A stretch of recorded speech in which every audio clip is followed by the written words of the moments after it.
BC reservations పై high court తీర్పును సవాల్ చేస్తూ సుప్రీంకోర్టును ఆశ్రయించింది తెలంగాణ సర్కార్. బీసీలకు 42% రిజర్వేషన్ల జీవోపై హైకోర్టు స్టే తొలగించాలని పిటిషన్లో తెలంగాణ సర్కార్ త్వరగా విచారణ చేయాలని కోరనుంది. ఈ వారంలోనే విచారణకు వచ్చే అవకాశం కనిపిస్తోంది. తమ వాదనలు సంపూర్ణంగా వినకుండానే జీవో 9పై తెలంగాణ హైకోర్టు స్టే విధించిందని తెలిపింది తెలంగాణ సర్కార్.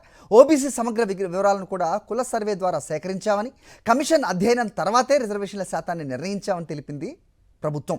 తెలంగాణలో 56% పైగా బీసీలు ఉన్నారని, జనాభా నిష్పత్తి ప్రకారమే బీసీలకు 42% రిజర్వేషన్స్ కేటాయించామని ప్రభుత్వం ఈ పిటిషన్లో వెల్లడించింది.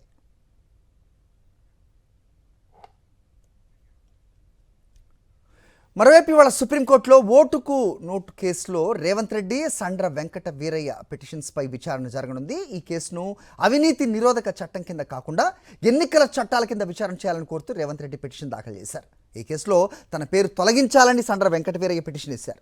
జస్టిస్ జేజే మహేశ్వరి, జస్టిస్ విజయ్ బిష్ణోయ్ ధర్మాసనం ఈ పిటిషన్స్ను విచారించనుంది.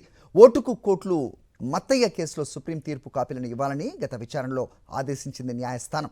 ఈ కేసులో BRS MLA Jagadishwar Reddy implead అయ్యేందుకు అనుమతించాలని అడ్వకేట్ సుందరం కోరారు.